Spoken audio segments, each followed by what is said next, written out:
Você já se auto-sabotou? Vive em relacionamentos complicados? Segue entre tapas e beijos com a sua família? Já esteve perdido em algum momento na sua carreira? Você não está sozinho. Em Psicologia Sincera, eu, Ana Luísa, e eu, Ana Tereza, vamos comentar os mais diversos assuntos do nosso cotidiano, sempre com uma opinião sincera. Pode ser que você se identifique ou não com as nossas análises e reflexões. Mas aí você vê se a carapuça serviu. E aí, pessoal, bem-vindos a mais um episódio de Psicologia Sincera. Hoje é o quadro mais amado desse podcast aqui, que é o nosso quadro Analisando. Nós, Anas, vamos analisar vocês. Ai, gente, que brega.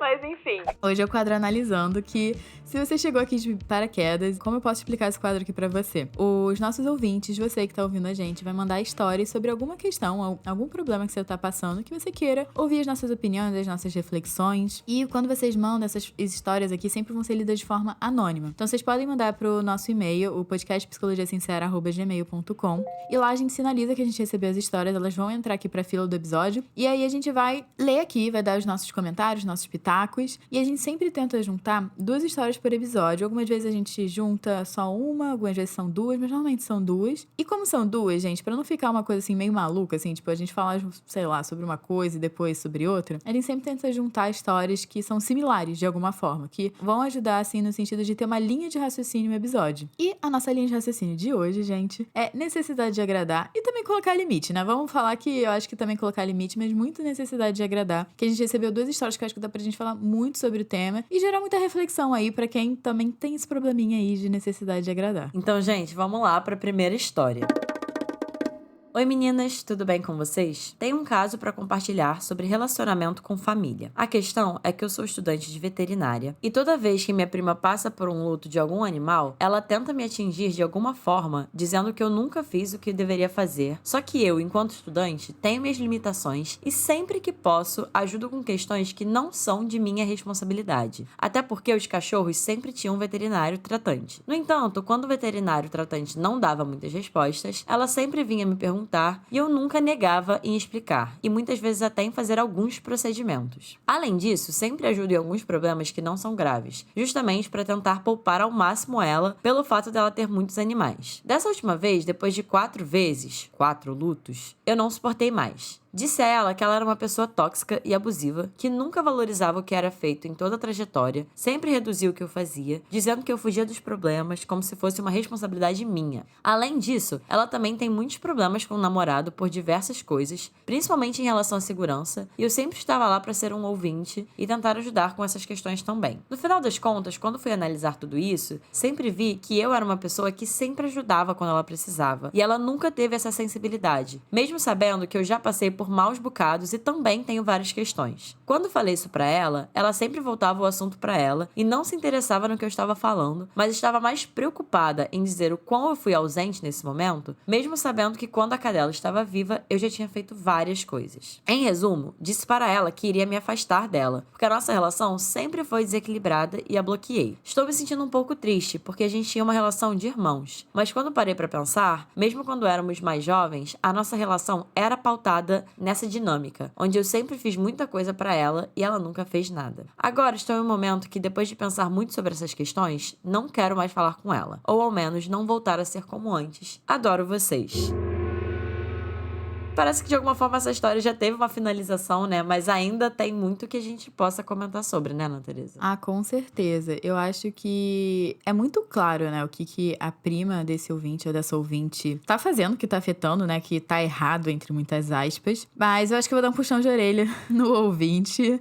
Se você me permitir, ouvinte, pedindo aí sua permissão. Que eu entendo que é muito claro que a sua prima não te ouve, não te escuta, mas eu fico pensando, já que isso é um padrão de comportamento dela de muito tempo, desde quando você começou a perceber isso e desde quando você permitiu que ela te tratasse assim também? Porque a partir do momento que você tá ali, dando suporte, fazendo coisas que eu fico até me questionando aqui se são éticas na profissão, como você falou que é veterinário, e você fica tratando os animais dela como uma forma de, tipo, poupar ela emocionalmente, até que ponto isso não deveria ser função do médico que tá fazendo fazendo isso, né, do profissional que tá acompanhando e colocar esses limites também. Porque eu fico pensando que você entra num papel que não necessariamente é seu. Eu entendo você querer ajudar, mas eu acho que você pode ajudar as pessoas a passarem por problemas emocionais sem estar fazendo por elas. Eu acho que sendo mais uma ajuda, por exemplo, você poderia estar lá durante os lutos, né, das perdas dos animais dela. Dá um suporte falando que é difícil, tô aqui por você. Mas não necessariamente você precisa estar ali botando a mão na massa, porque eu acho que entra também uma questão muito do tipo, você querer acabar com o sofrimento da pessoa ou você quer estar presente pra ajudar a pessoa a passar pelo sofrimento? Porque muitas vezes a gente não sustenta o sofrimento do outro e a gente não sabe muito bem lidar com as nossas emoções, então acaba que a gente não consegue sustentar o desconforto muitas vezes de estar com uma pessoa triste. Só que passar pelo luto é muito importante, fingir que não existiu, que a emoção de tristeza não existiu, nem nada. Então eu fico pensando que essa forma de suporte, né, pelo visto te ultrapassou, assim, ultrapassou os seus limites, né, você tá fazendo mais do que você deveria fazer e te colocou num papel que eu acho que não é seu. Sim, exatamente. E uma coisa importante a gente falar sobre essa dinâmica de relações em que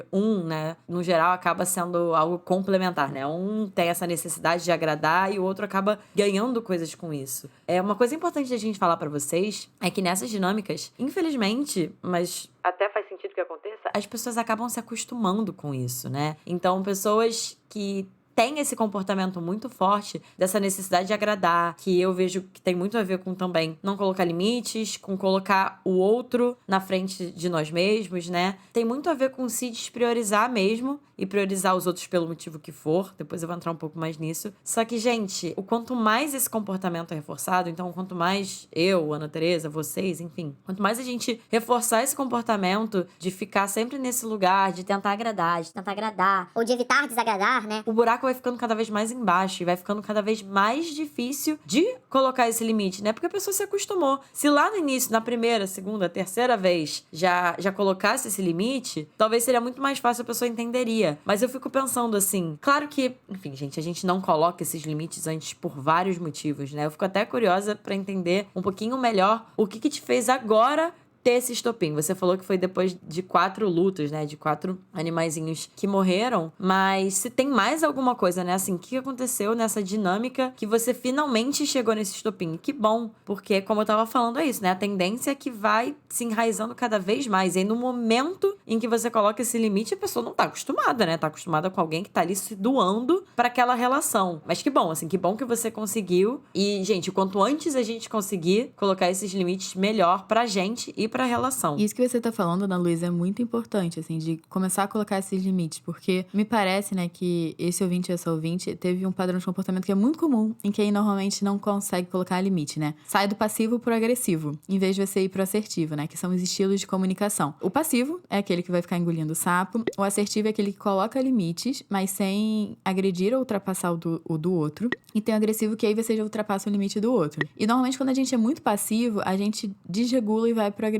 no sentido de, eu entendo que você provavelmente está acumulando coisas de anos, assim, muitos momentos, você deve ter uma coletânea, assim, de vezes que sua prima ultrapassou seus limites e você não falou nada, você pensou, não vou causar caô, não vou causar treta, vou ficar na minha, deixa eu ajudar ela. E aí, o copo tá enchendo até que o copo transborda. E aí, o que você faz? Você chega e joga tudo em cima da pessoa, só que a pessoa não tava preparada, porque a pessoa não sabia que isso era um problema pra você. Então, parte, assim, da gente aprender a colocar limites é a gente aprender a fazer isso em doses homeopáticas, tipo, isso me irritou, eu falo. Isso me irritou, eu falo. Ficar guardando e estourar, gente, não é um funcionamento muito saudável até para as relações. Porque você mesmo falou, fiquei triste de ter me afastado, mas eu não quero a relação antiga. Então, pra relação mudar, você também vai ter... Tipo, não só a sua prima, mas você também vai ter que mudar. Não, e tem muitas nuances dentro disso que a Ana Teresa tá falando, gente, porque assim, a gente não tá falando isso na intenção de negar que necessariamente ela é uma pessoa tóxica e abusiva e outras pessoas que estão ouvindo isso. Se não é com a prima, pode ser com o pai, com a mãe, Com o parceiro, com a parceira, numa amizade. enfim, não é sobre passar a mão na cabeça e negar os comportamentos de uma pessoa que, de fato, pode ser tóxica e abusiva. Então, tem esse lado. E, às vezes, até eu tô pensando em algumas relações, sei lá, em que essa dinâmica abusiva é mais prejudicial ou envolve violências. Às vezes, a gente precisa ser um pouco mais... Não é reativo, né? Mas ter essas limitações e colocar esses limites de uma forma mais firme. E ninguém é Buda, né? Mas, assim, a gente tá tentando trazer trazer aqui como que, se não necessariamente nessa relação, se essa relação de fato é uma relação que você não quer mais ter pra você pelos seus motivos, justíssimo. Mas em outras relações, caso você perceba algum padrão no seu comportamento ou no comportamento da outra pessoa, e caso sejam pessoas que você não tem essa vontade necessariamente de cortar, mas de mudar a relação, né? De melhorar, tornar a relação mais saudável, fazer isso de uma forma gradual e mais pra assertividade do que pra agressividade, eu diria que tem muito mais chance dessa relação ir se transformando. Claro, com a abertura da outra pessoa também pra receber esses limites, isso é muito importante. Não é só responsabilidade sua, né? Uma relação tem ali os 50% de cada, mas tem muito mais chance dessa relação ir se moldando de uma forma mais saudável do que indo do 8 pro 80, assim. Então, só pra trazer esse panorama, que às vezes realmente é importante e foi a forma como você conseguiu colocar esse limite, né? E como você conseguiu se proteger, digamos assim, de algo que já não tava te fazendo bem há um tempo. Super válido, muito importante. Mas é sempre bom a gente dar esse adendo, né? De que se não for nessa relação, mas em outra, que você queira mantê-la, essas doses, como a Teresa falou, de indo aos poucos, são muito importantes. E mais uma coisa que eu queria falar sobre isso, gente, numa relação em que a gente tá com esses comportamentos muito constantes ali, dessa necessidade de agradar... Um auto-sacrifíciozinho aí. É, exatamente, um auto-sacrifício. O que me vem, assim, uma curiosidade, né, é do que você tá ganhando com isso. Porque, num geral, a gente tem os comportamentos que a gente tem por vários motivos, e, num geral, também alguma coisa a gente acaba ganhando, né? A gente sempre tá pagando o preço de alguma coisa e sempre, nem que inconscientemente, não é que você faz pensando em ganhar algo, né? Mas, num geral, esses comportamentos que a gente tem muita dificuldade de sair, que a gente tem esse padrão, assim, repetitivo, alguma coisa a gente tá ganhando. E a Ana Teresa até deu algumas pistas, né? De talvez não lidar com algum desconforto, né? De fugir do conflito. Não sei como é que é lidar com conflitos pra você, mas eu acho que é uma boa pergunta pra você pensar, assim. O que você tá perdendo e o que você tá ganhando tendo esse padrão de comportamento? Seja nessa relação, seja em outras. Nossa, eu achei isso muito bem pontuado, assim. O que tem por trás? Se a gente fosse levantar o véu, né? O que é que tem por trás? O que é que te mantém ali? Porque, mal ou bem, esse comportamento se manteve. Então, teve alguma coisa que estava te mantendo ali nesse esquema de se relacionar, nesse padrão de se relacionar. Então, eu também fico pensando assim, quais são as necessidades emocionais que você espera ou queria que fossem atendidas, que depois você fosse tocando que elas não estavam sendo atendidas naquela situação. Exatamente. E aí, pra fechar essa história, assim, né, é até interessante porque a Ana Teresa trouxe da questão de alguma coisa sobre deixar a sua prima, né, viver esses lutos ou sentir esse desconforto, alguma coisa nesse sentido. E aí você traz no final que você tá se sentindo um pouco triste porque vocês tinham uma relação de irmãos, né? E eu pensei, gente, se você perdeu uma relação de irmãos, acho que um pouco triste, até meio pouco mesmo, assim, né? Faz sentido que você se sinta muito triste. E tudo bem também, porque mais uma coisa importante da gente falar é que, gente, mesmo nas dinâmicas de relações que nos causam algum prejuízo, algum sofrimento, algum desconforto, mesmo essas relações, quando a gente perde elas, é muito comum a gente passar por um luto mesmo. E a gente se sentir, inclusive, muito triste. Porque você tá perdendo alguma coisa, né? Nem que seja a idealização de uma relação saudável que você tinha com essa pessoa, né? Ou o luto, inclusive, de quem você era nessa relação, da sua forma de se relacionar. Então, assim, eu acho que é importante a gente colocar aqui pra você também que você tá passando por um luto de uma relação, né? Não sei quantos anos você tem, não sei quantos anos que você tava se relacionando com essa pessoa, mas, no geral, quando a gente perde algo, a gente passa por um luto. Então, acho que é importante pontuar isso pra você e você se permitir também se sentir triste pela perda dessa relação. Tá tudo bem. Mesmo se era uma relação tóxica, uma relação abusiva, que bom que você conseguiu colocar esse limite, que bom que você conseguiu sair disso, porque como a gente tava falando, é muito sobre se priorizar. Inclusive, no último episódio que a gente lançou sobre dependência emocional, a gente fala muito sobre isso, né? Sobre a importância da gente cuidar da gente, a gente se priorizar pra evitar entrar em relações dependentes. Então, que bom que você conseguiu se priorizar. Mas tá tudo bem você se priorizar, você colocar um limite e mesmo assim ficar triste por uma relação que você acabou perdendo, pelo motivo que for. E com isso, bora de segunda história? Calma, antes da nossa história agora, a gente vai falar sobre os nossos apoiadores. Primeiro, dar um grande abraço, um grande beijo nele, agradecer a todo mundo que tá apoiando a gente, tá fazendo o nosso podcast crescer e tá fazendo o nosso projeto ficar sustentável na nossa rotina pra gente conseguir produzir mais episódios, tá aqui constante pra vocês. Então, muito obrigada. Não tem podcast sem os apoiadores, sem o apoio de vocês ouvindo. E se você quiser se tornar um apoiador e receber um episódio extra por mês, você pode ir lá no Orelo, a gente tá com um programa de assinatura. R$5 por mês você paga, você ganha um episódio extra, tirando a nossa biblioteca já de episódios que já estão lá disponíveis pra você, se você quiser maratonar, que são conteúdos exclusivos. Exclusivíssimos, não, exclusivo. Pra vocês acessarem, já tem vários episódios lá, a gente tá fazendo desde o ano passado. Então fica o convite aí pra quem quiser. E se você não quiser se comprometer com nenhum valor nesse momento, se não for possível pra você, só de vocês já ouvirem os episódios pela plataforma do Orelo, vocês já ajudam a gente, que a gente recebe uma remuneração por isso. Então, pessoal, a gente vai deixar aqui no link da descrição do episódio pra vocês se tornarem nossos apoiadores. E a gente agradece aí do fundo do nosso coração quem tá ajudando aqui o nosso projeto. Agora bora de segunda história. Bora. Oi meninas, apaixonado pelo trabalho de vocês. Parabéns. Tenho um dilema com o trabalho. No sábado, já fico triste com a segunda, pois voltaria a trabalhar. No emprego anterior também acontecia. Os dois têm em comum cargas horárias altas e alta produtividade. O atual é mais tranquilo em demanda, mas passo o dia lá, mesmo improdutiva. Depois, pode até surgir uma demanda e a médica mora praticamente lá. Querendo mostrar trabalho, eu também fico. Eu sempre estou nessa de agradar as pessoas e insatisfeita com o meu trabalho. Ela é gente fina, me ajuda, me deu oportunidade quando eu já não aguentava mais o meu outro trabalho, mas estou querendo sair e abrir o meu próprio espaço. Não sei como digo pra ela e fico pensando se de fato é o certo a se fazer, pois na minha cabeça estou abrindo mão de um trabalho, enquanto tantos outros procuram e precisam de um. Fora que a impostora que vive em mim grita que não vou conseguir. Fico encontrando defeito no que faço, achando que ela não está gostando, e por ter sido criada em um lar que romantiza o excesso de trabalho, fico achando que ela pensa que estou dando um pouco de mim. E quando não há procura no meu setor, trabalho com fisioterapia. Fico achando que a culpa é minha, por não estar tendo paciente. Enfim, meu espaço me aliviaria muito dessa pressão, mas nele eu faria a mesma coisa que faço nessa clínica que estou trabalhando. Não dá pra conciliar, e depois dela ter investido tanto na equipe, será que ela vai pensar que eu aprendi tudo e usei para abrir o meu próprio negócio? A verdade é que não tenho mais paciência de estar pensando no que pensam sobre o meu trabalho ou agradando as pessoas e me desagradando. Só quero trabalhar e ter paz. Mas e no futuro? Será que teria sido uma boa ideia? Vai ser uma boa ideia? E aí, vocês sairiam? Como comunicariam? Gente, eu não sei se vocês percebem quantas relações tem com a primeira história e a segunda, né? Assim, eu acho que uma das coisas que ficou mais forte pra mim é sobre essa lógica de autossacrifício que a Ana Teresa comentou na primeira história, né? Quando você fala que na sua cabeça você tá abrindo mão de um trabalho enquanto tantos procuram e precisam de um. Cara, eu acho muito legal da sua parte ter essa consciência, né? De que, enfim, o que você tem talvez seja um privilégio, tem outras pessoas que gostariam, mas a gente não pode paralisar a nossa vida por conta disso, né? Eu acho que a consciência é muito importante, mas eu fico muito com essa coisa do autossacrifício na minha cabeça de que você vai ficar num lugar que você tá insatisfeita, que você tá infeliz, que não tá fazendo sentido por você, meio que pra se sacrificar, entre aspas, né, por todos aqueles que estão procurando e que precisam de um. De que forma você ficar aí tá ajudando eles, né? Assim,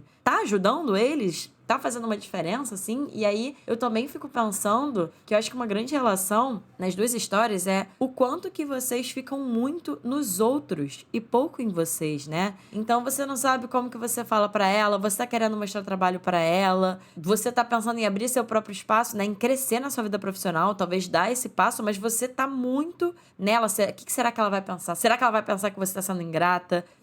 Então, assim, eu fico pensando até em se você tivesse um repositório de energia dentro de você, né? O quanto que você tá investindo essa energia mental até no outro, nela, né? No que ela tá pensando, no que vai ser, de como é que ela vai ficar, como é que os outros vão ficar, porque os outros estão precisando de trabalho e você tem o seu trabalho. Você tá tanto nos outros e muito pouco em você.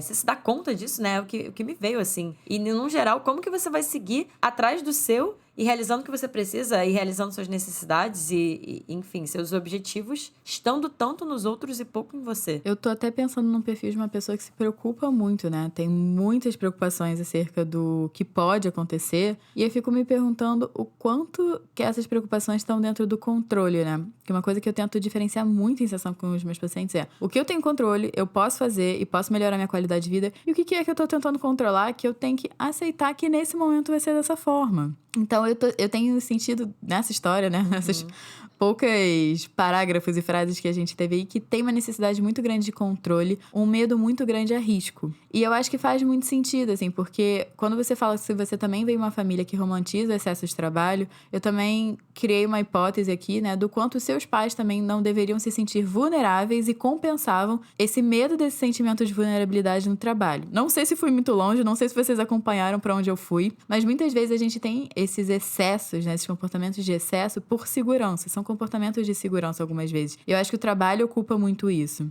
E eu chuto dizer, né, que você também acaba procurando lugares que vão ter essa autocrítica, essa autodemanda, porque faz sentido com a maneira como você se relaciona com o mundo, faz sentido como você trabalha, como você se trata. Então você acaba caindo também nesses empregos que as pessoas são demandantes e você também aguenta o tranco, né? Porque você também deve se cobrar 3.000 vezes mais internamente e você acaba trabalhando muito mais do que você precisa, porque também tá me partindo aqui a hipótese que talvez você trabalhe muito mais do que você de fato precisa. E onde tá você, onde tá seu descanso, onde estão essas partes da sua vida. E é muito interessante você falar isso, Ana Teresa, dessa questão de um controle excessivo, de um medo de se arriscar, porque eu entendi que você falou isso muito relacionado ao âmbito do trabalho mesmo, o que faz muito sentido, mas agora eu pensei, quando a gente coloca dentro do contexto e do tema do episódio, né, de necessidade de agradar, essa questão do controle e do medo de se arriscar, eu acho que também faz sentido dentro de uma dinâmica de relação que tem essa necessidade de agradar. Porque mal ou bem, quando uma pessoa, né, quando a gente tá ali constantemente se comportando de uma forma, tentando agradar a pessoa ou evitando desagradar, a gente tá tentando controlar de alguma forma, né? A gente tá tentando controlar aquela relação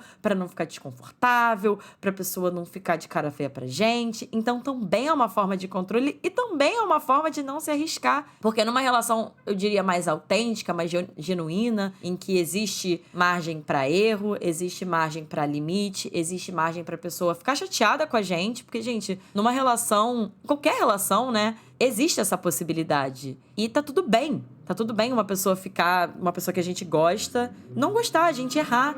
Mas existe algum risco, né? Não sei, o risco da pessoa ficar chateada demais e a gente perder aquela relação, ou risco da pessoa julgar. Então, assim, o que me vem é que mal ou bem a necessidade de agradar, né? Acho que nas duas histórias entra muito nesse contexto também de tentar controlar alguma coisa, né? Tentar controlar as pessoas não pensarem alguma coisa ruim da gente, ou a gente perder aquela relação. Não sei, mas aqui me deu esse super insight, assim, alguma coisa que eu trabalharia em terapia com essa ouvinte. E eu também achei muito interessante que ela botou, será que ela vai pensar que eu aprendi coisas com ela, meio que, tipo, usei a minha chefe pra abrir meu próprio negócio? Sim. Você vai usar tudo que você aprendeu durante toda a sua vida, você se esforçou, você trabalhou, você estudou, pra abrir o seu próprio negócio. E as pessoas vão exatamente querer se relacionar com você, no sentido de ter uma relação de trabalho com você, contratar o seu serviço, exatamente porque você é boa e capacitada. Ninguém nasce sabendo, ninguém sai da faculdade sabendo. E eu fico até pensando, a sua chefe também provavelmente já trabalhou pra alguém, já estudou, e aí ela se sentiu confiante e abriu a própria clínica, enfim, consultório dela. Então, eu acho que isso também são relações de mercado de trabalho, assim. Eu acho que você sim tem que ser grata, entender que essa pessoa foi importante na sua trajetória pra te desenvolver, mas no final do dia, quem tá vivendo a sua vida, quem tá vivendo o seu trabalho, quem tá vivendo a sua carreira é você. A sua chefe tá vivendo a carreira dela. E a carreira dela, ela já tem o próprio negócio dela, já tá satisfeita, já chegou onde ela quer. Então, viva a sua carreira, não viva a carreira dos outros. E o mercado de trabalho não tem isso. Se você tem uma mentalidade, digamos, madura em relação ao mercado de trabalho, você sabe o que as pessoas vão fazer, o que vai favorecer, ajudar elas a crescerem. Se existe uma relação genuína por trás, né, que a Ana Lúcia falou, você vai manter essa relação depois do trabalho. Mas você não pode ficar se prendendo a lugares de trabalho também, só porque você tá com medo que os outros vão pensar. Eu algumas vezes até pergunto assim, se o seu chefe, a sua chefe recebesse uma ótima, assim, uma inegável proposta de emprego, ele estaria pensando, nossa, mas aí o que ela vai pensar de mim? Mas aí o que chefe é você? Talvez até passe por essa cabeça, gente, mas eu fico pensando que a chance dessa pessoa, sei lá, recusar uma grande oferta de emprego por conta de clínica, por conta de sei lá quanto, é muito baixa. Então, viva a sua carreira também. Exatamente. E o que eu acho que é muito interessante das duas ouvintes é que as duas parece que alcançaram esse estopim, né? E que bom que vocês alcançaram esse estopim. E aí você fala, né, que você não tem mais paciência de estar pensando no que pensam sobre o seu trabalho, ou agradando as pessoas e se desagradando. Não sei se você se dá conta, ouvinte, assim, estrelinhas pra você, do quanto é enorme o que você falou no final dessa frase, porque é uma pergunta que eu faria em terapia com ambas, né? Dentro desse contexto de assim, quando você tá gastando muita energia para agradar o outro, como que você tá se desagradando? Então, assim, como que... O que você... Parecido com o que eu falei pra primeira ouvinte, né? Qual o preço que você tá pagando? O que você tá desagradando dentro de você, na sua relação com você, na sua vida, pra agradar tantos outros, né? Pra finalizar, outra coisa que eu fiquei pensando, até voltando um pouco no ponto que a gente tava falando sobre controle e medo de se arriscar, que você fala, né? Será que terá sido uma boa escolha? Não tem como você ter 100% de certeza disso. Mesmo assim, não tem. Volta pro que a gente tava falando, né? Sobre esse esse controle e esse medo de arriscar. Talvez seja um risco que você tenha que tomar. Não sei, não tem como eu e a Ana Tereza darmos essa resposta pra você. Você conhece você mesma, sua vida e suas condições muito melhor do que qualquer outra pessoa. Então, o nosso papel aqui não é falar pra você sair, não é necessariamente isso. Só tentar trazer um pouco mais de reflexão e de consciência de você sobre você mesma e sobre o que tá acontecendo em toda essa dinâmica que você trouxe pra gente que tá te mantendo aí, né? E se depois de toda essa reflexão você achar que pra você faz sentido continuar, beleza, contanto que essa seja uma escolha mais consciente, assim, com mais... Não gosto muito dessa palavra, mas... mais sabedoria, entre aspas, com você tendo um pouco mais de noção e de consciência de tudo que tá te mantendo aí, tudo que tá te querendo fazer sair, e a escolha é sua, né? Mas eu acho esse um ponto importante de trazer, assim. Você não vai ter como ter certeza, né? Você só vai saber arriscando e tentando abrir um pouco mão desse controle, né? Mas junto disso, pra finalizar, dentro do que você tá sentindo e do que você tá precisando hoje, né? O que aconteceria se você parasse de se importar tanto e se investisse tanto em agradar os outros? Se você pegasse essa energia e depositasse ela em se agradar, o que você faria hoje pra se agradar? E uma reflexão que eu quero deixar também pra finalizar, que é pra, assim, plantar a sementinha de... Você falou que você é muito crítica, assim. Você não falou com essas palavras, mas o que eu tô entendendo que você tá tentando transmitir pra gente é que você é muito autocrítica. E você fica nessa, será que eu vou ser capaz de abrir meu próprio negócio ou não? Ser minha própria chefe vai tornar tudo melhor. Eu vou te falar de uma experiência minha, de um ponto de vista meu, porque Eu sou a síndrome da impostora, a autocrítica em pessoa.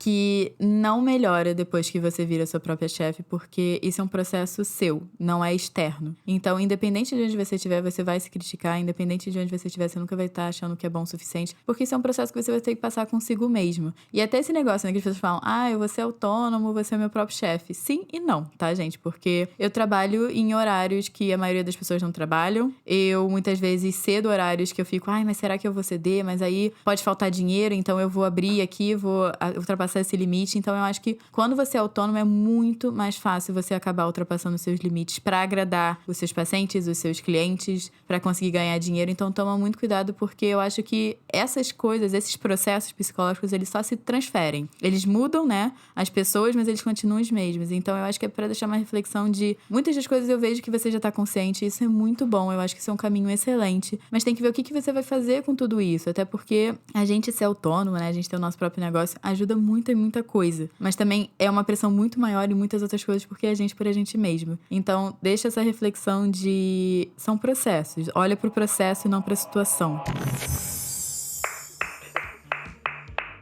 Gente, mereceu palmas. A minha sócia é maravilhosa. Belíssima fala. E, gente, esse foi o episódio de hoje. A gente sempre gosta de falar pra vocês, né? Se alguma coisa bateu um pouco forte demais, se vocês se identificaram muito, ou se vocês só estão sentindo essa necessidade de ter um acompanhamento, né? De ter um pouco mais de suporte, inclusive, nesses processos de vocês, de colocar limites, de parar de tentar agradar tanto as pessoas. Vocês podem procurar, né, uma ajuda psicológica. Eu e a Ana Tereza estamos com a nossa agenda aberta. Vocês podem entrar em contato com a gente nos nossos Instagrams, @psicóloga Ana Luísa Braz, de Ana Tereza. Eu estarei no @Ana Tereza Cavalcante. Vocês também podem seguir o nosso podcast no @podcast Psicologia Sincera. Vai lá, conta pra gente o que você achou do episódio. Compartilha esse episódio, marca a gente. A gente adora ver que vocês estão ouvindo o episódio, o que vocês estão falando sobre o episódio. Também deixa aí a sua classificação na sua plataforma de áudio. 5 estrelinhas, dá um like. O que a plataforma de áudio que vocês estão permitir pra gente impulsionar o podcast pra mais pessoas chegarem nesses episódios e mais pessoas se identificarem também com esses episódios. E também, gente, o Aurelo vai estar aqui. A gente deixa aí de novo o nosso abraço, o nosso beijo, o nosso carinho pros nossos apoiadores. E pra quem quiser também se tornar um apoiador, é R$5 por mês. Se vocês quiserem, vai estar aqui. E a gente agradece do fundo do coração em quem tá apostando no nosso projeto e tá fazendo ele crescer. E, gente, é isso. Aurelo, episódio exclusivo. Só quem assina lá tem acesso a esses episódios exclusivos, um por mês. E como a Ana Tereza falou, né? Vai estar tudo aqui na descrição do episódio, junto com o Instagram do nosso editor maravilhoso, Rodrigo Moreno, e do nosso designer, Fernando Picamilho. E é isso, gente. Um beijo e até o próximo episódio.